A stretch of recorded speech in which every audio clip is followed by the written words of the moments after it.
If I knew it was gonna look this bad, I wouldn't have done this today. Okay, you guys will have no idea what we're gonna talk about today. My apologies that I look dead inside today. It's because I am. We're back for episode 3. I didn't think we'd be here, but here we are again. And I know they're coming out slowly, but I'm coming out slowly. Some of you, not all of you, some of you have brought it to my attention that something really cool to talk about with the field of trauma, with wanting to be a specialist in trauma and informing people on how to heal, how to help yourself more, how to be better as best as you can be, because we're out here and we're struggling, but we're still here. People keep saying you should do the polyvagal theory. Do the polyvagal theory. Talk about it. And I was like, I maybe briefly touched on that in some psychology class I've been in, but to be honest, guys, I have not thought about this theory. I didn't know what it was off the top of my head, and that's on me. But when I looked into this, yeah, you're right. It is applicable. Very nice, very informative, and it is something that could have constituted for an episode 3, and that's what we're going to be talking about today. The polyvagal theory in best terminology and the best way that I can explain it right now, because I did just learn about it. So guys, again, bear with me. I don't know anymore. Okay, I've had a really hard week. Every week is hard, but this one felt harder. I'm gonna put up a little chart right here and I'll try to go ahead and explain it. But basically, the polyvagal theory was constructed or whatever in 1994 by a guy named Stephen Porges. But basically, this theory is explaining how our nervous system controls how people respond to trauma. You guys hear me talk a lot about trauma. It is trying not to make it my identity, but I know it can come off like that. As being someone who not only has a lot of lore in the field that they represent, I know how tedious it can be with me presenting something without telling you a story about my crazy past. Some of you are over it, some of you eat it up. I do talk a lot about how the nervous system, how the brain and body are connected, how when people are dysregulated, a lot of people with trauma, if not all people with trauma, experience some sort of dysregulation issue in their lifetime, whether it be at the time of trauma, weeks after an event, 10 years down the road, or when you're on your deathbed. You will feel dysregulated as a result of an experience you had. This is why I want to stress, if you are a person healing or trying to heal from a traumatic childhood, the best thing you can do for yourself is place yourself, or try the best you can, because I know people who have been brought up always being put in fight or flight, always having to exert a lot of adrenaline, always having to experience these emotional extremes. We're always in a state of chaos. We just be living our lives and something drastic has to happen with us. We're that friend that something traumatic happens to us every day. It doesn't matter, we're just living our lives, but it's we attract that energy for something bad or something catastrophic to happen. But anyways, what I was saying is, if you can, try your best to place yourself around people, acquaintances, environments that bring peace, okay? Because all in all, the last thing we want is to keep putting our nervous system in those states of fight or flight. Why? Because that affects the body. How does it affect the body? It hurts. It hurts the body. It causes inflammation. It increases your chances for disease. It's the whole ACE score debate. I don't want to get into the ACE score. I know you guys hate the ACE score. But given, if you have a higher score, you have a higher chance of having issues. And I say that in the kindest way possible because I'm your friend and I just want to be upfront. me and you, we're at risk for a lot of things. And I'm not saying like, oh, for sure you're gonna die. Like, but I'm like, we have to be more cautious. And unfortunately, that's the unfair truth of having trauma, of being brought up in a state of chaos, in dysfunction, in misery and pain, whatever. We have to be careful as adults where we place ourselves, because everything, like, the more stress you face on a day-to-day, the worse the outcome is going to be long term. And we want to take care of our bodies with what is left of it. Okay, I do want to talk about this theory because I thought it was really cool. Okay, so I'm gonna put a graph right here. Hopefully you guys can see and it doesn't cover my face. But basically it shows 3 sections: red, yellow, green. The red being freeze, the middle being fight or flight, and the bottom being social engagement. As we see the green means go. Green is okay. We want to be in the green. This is what this theory is stating. If you experience things like calmness, connection, being settled, being grounded, all those mindful techniques that y'all shit on your therapist for, in a way they help. I mean, I do it too, but like, that's where you want to be. You want to be compassionate, you want to be mindful, you want to be curious and have the ability and freedom to feel like you can explore and be open about yourself, your feelings, your emotions.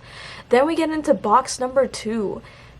When something triggers you, when you are in a negatively like aroused, something startles you, whatever, you go into that fight or flight response. I'm not saying yellow is bad. Yellow does not have to be all bad, but it's not a place where you want to have your body. As you go into yellow, you're getting closer to red, right? Right, you're getting closer to that stoplight that is like telling your body, hold on, something's wrong, fix it, do something. We're getting there. It's the warning, okay? The calm before the storm, but it's not calm. In the yellow, you see rage, anger, irritation. What else? You're frustrated, you're anxious, you're fearful, you're worried. Something's wrong. Like, you're aware that something is very wrong. And you're in yellow, what happens? But it's just like, again, like, it's your body getting prepared to fight.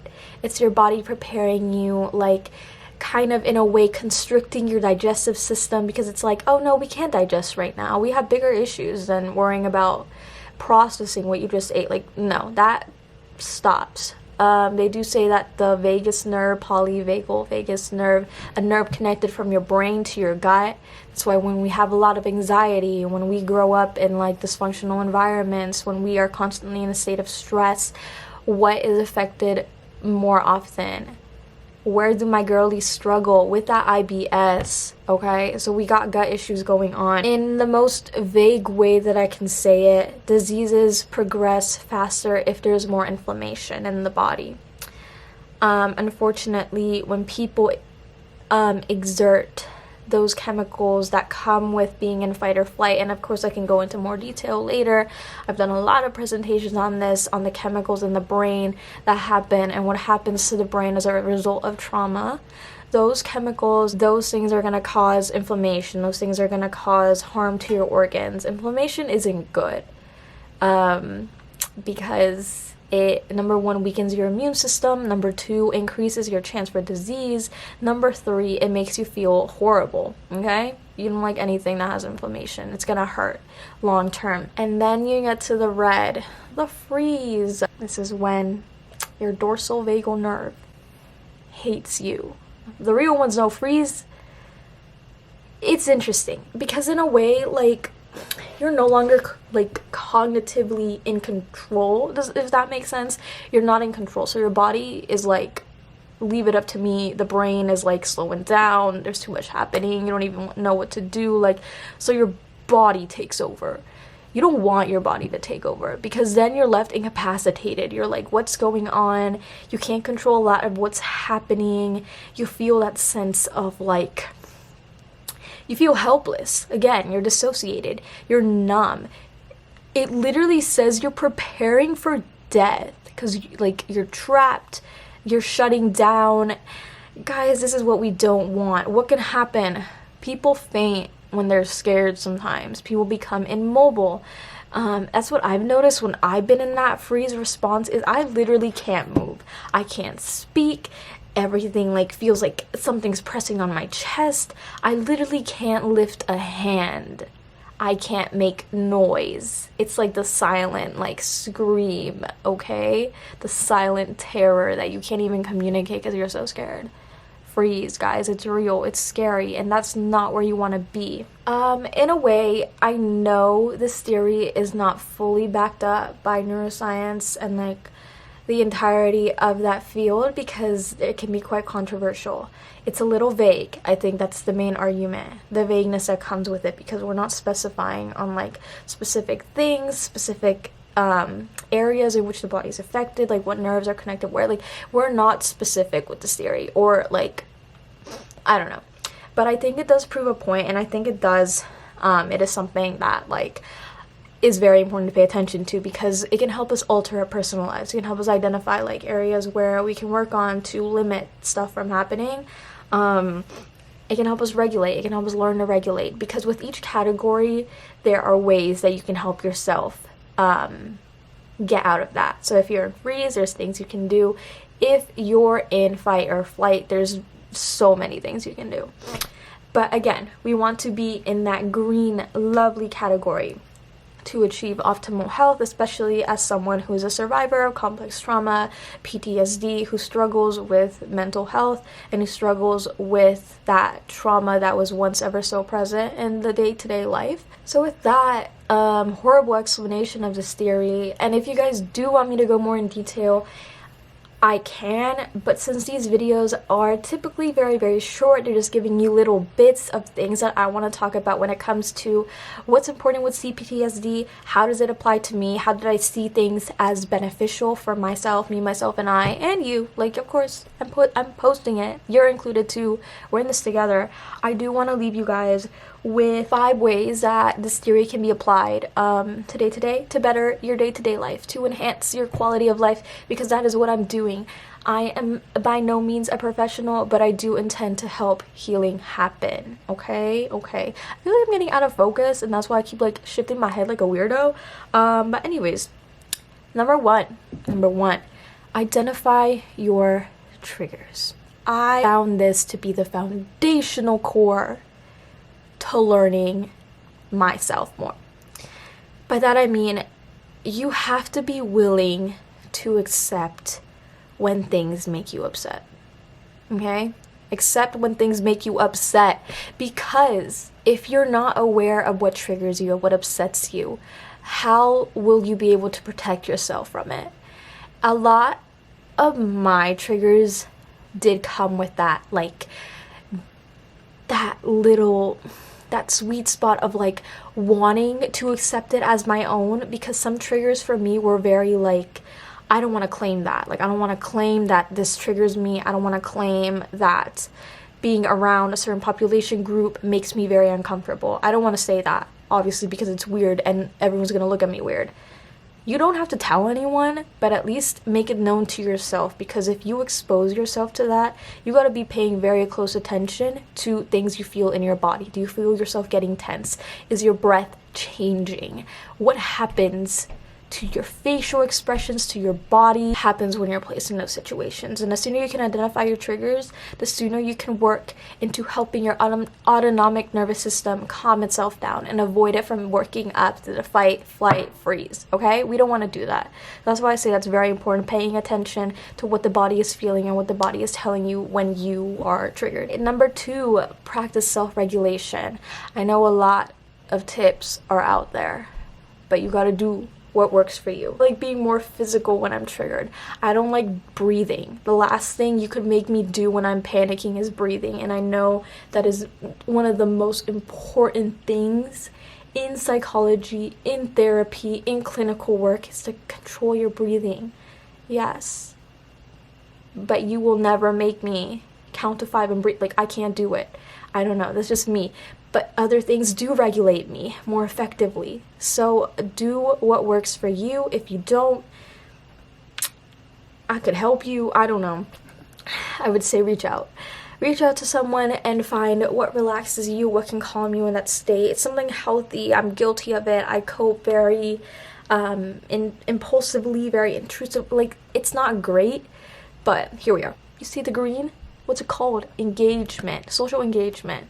Building great, healthy social connections to keep you, in a way, distracted. I know people work to get their mind out of things. People do hobbies, people do sports. I, for one, have like 10 million things to do every day, so I don't think about my trauma. And don't overwork yourself, don't get burnout, like don't do that. I'm not advocating for that, but I'm saying, like, if social connections of any capacity help you, keep doing it. Number 4, pay attention to your health. What is your body doing? What has your body been telling you lately? Is there an area where you need to pay attention to? Because the body is really good at giving out those little hints, like, oh, you have chronic headaches, let's assess that. Let's dig down to the root before diagnosing it as a migraine disorder. Let's really think about what happened to us, instead of blaming the cause on something that just appeared out of nowhere, or that is just something you've been dealing with for a long time. But let's think about that. Let's help yourself, help your body, okay? And then number 5, please don't be afraid to ask for help. This is the most cliche, cheesy ass advice that I could give you. But if you are genuinely struggling, and if you are constantly switching between that fight, flight, or freeze, I want what is best for you. I want you guys to feel peace. And if you don't like peace, but there's a difference between feeling at peace and there's a difference between, like, boredom, okay? I don't like being bored. I like having things to do. We have to help ourselves heal. I have always been an adrenaline junkie. I seek that stuff out. I always want to be in the middle of chaos because it's what I'm comfortable in. But there comes a point where your body needs you to recognize that this is not what is healthy for me. This is not what is the best case scenario for me. And so I hope that you guys can realize that, but it is very hard. With all that to say, stick around for part 4, where I talk about something I don't know. Something random as heck, probably not relevant to this topic. But yeah, thank you for watching.